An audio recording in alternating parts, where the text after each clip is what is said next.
No vídeo de hoje a gente vai falar sobre liderança na prática e eu vou dar para vocês as ferramentas para poder começar a liderar hoje mesmo, aprendendo as técnicas de liderança por influência.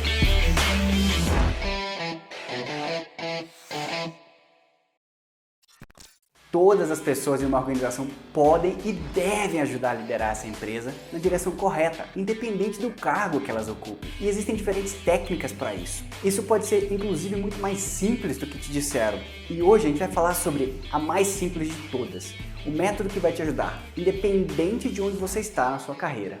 Isso se chama liderança por influência. Liderar por influência começa com algo simples, porém não tão trivial, que é ter uma ideia ou uma visão compartilhar com as demais pessoas. Uma ideia de onde podemos chegar, um sonho de como a empresa, a cidade ou mesmo um pequeno projeto pode ser melhor. Para fazer isso, eu vou usar um exemplo prático. Por favor, imaginem uma fábrica de biscoitos, pães e bolos. Algo simples. Vamos botar o nome no nosso exemplo. Ela vai se chamar Dobelli, Fábrica de Pães, Biscoitos e Bolos. Reparem que eu falei biscoitos, não bolachas. A Dobelli é uma empresa com mais de 50 anos de história, que vem se modernizando ao longo desse tempo e hoje já tem mais de 20 produtos na sua linha de produção. Ao todo, a empresa tem cerca de 150 funcionários e a grande maioria trabalha na produção em si. O Pedro é um operador da fábrica. Ele, na verdade, tem duas funções. A de transportar as matérias-primas para o início do processo, para o processo poder começar, e de ajudar na limpeza das máquinas no momento da parada de produção. A fábrica funciona 24 horas por dia, processando pães em um dia, bolos no dia seguinte e biscoitos no terceiro dia. Todo o ciclo recomeça no quarto dia. Como a empresa tem uma única linha de produção, todas as vezes que os produtos contêm na receita amendoim, castanhas ou nozes, a linha de produção precisa entrar em um processo de limpeza logo após a produção. Esse processo de limpeza é necessário porque esses ingredientes podem provocar alergia em algumas pessoas. Então, para eliminar a contaminação cruzada, esse processo de limpeza precisa ser feito. O processo em si é simples, leva em torno de 2 horas. A cada troca de produção, o Pedro tem que recolher a matéria-prima anterior, levar para o estoque e buscar no estoque a matéria-prima nova. E aí, então, correr para ajudar a equipe de limpeza no processo de limpeza das máquinas. Porém, o Pedro percebeu o seguinte: em alguns dias, a fábrica só parava uma única vez para limpeza, em outros 3.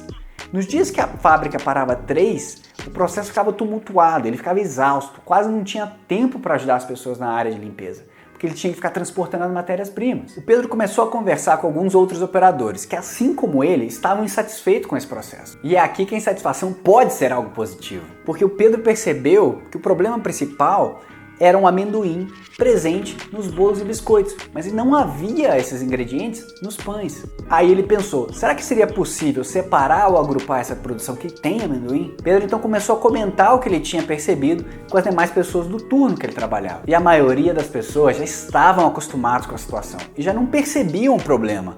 No entanto, quando Pedro falou sobre a possibilidade de ter apenas uma parada por dia, todos imediatamente conseguiam ver os benefícios. E assim, cada pessoa com quem ele falava dava pequenas contribuições para essa ideia. Mostrava um pouco como o processo que eles eram responsáveis funcionava. Isso ajudou o Pedro a entender um pouco melhor o processo por inteiro, saindo da compra da matéria-prima até o despacho do produto final acabado. Agora que ele entendia melhor o cenário, ele procurou o supervisor de produção. Junto com alguns de seus colegas, ele propôs a ideia de não mais organizar a produção baseada no tipo de produto, mas sim nos ingredientes que seriam usados. O supervisor de produção estudou a ideia, ajustou um pouco o conceito e em algumas semanas a fábrica passou a ter campanhas de produção de pães, campanhas de produção de bolos e biscoitos sem amendoim e campanhas de produção de bolos e biscoitos contendo amendoim. Essa ideia simples reduziu muito o trabalho do Pedro e de toda a equipe, aumentou a eficiência da fábrica em mais de 15%. E manteve a segurança alimentar para os consumidores. Isso fez a empresa bater as suas metas e o Pedro e a empresa foram reconhecidos pela eficiência. O que o Pedro fez nesse caso? Ele não tem cargo de chefia na fábrica, ele não manda em ninguém. O que o Pedro fez foi influenciar as pessoas para seguirem um caminho melhor. Reuniu o conhecimento que já estava disperso pela fábrica para ajudar a melhorar o processo. Isso é um bom exemplo de liderança por influência. E aqui talvez valha dizer que a gente não precisa necessariamente de mais gestores. O que a gente precisa é de mais líderes, pessoas como o Pedro, que vão facilitar muito o processo, porque eles vão liderar a equipe na direção correta.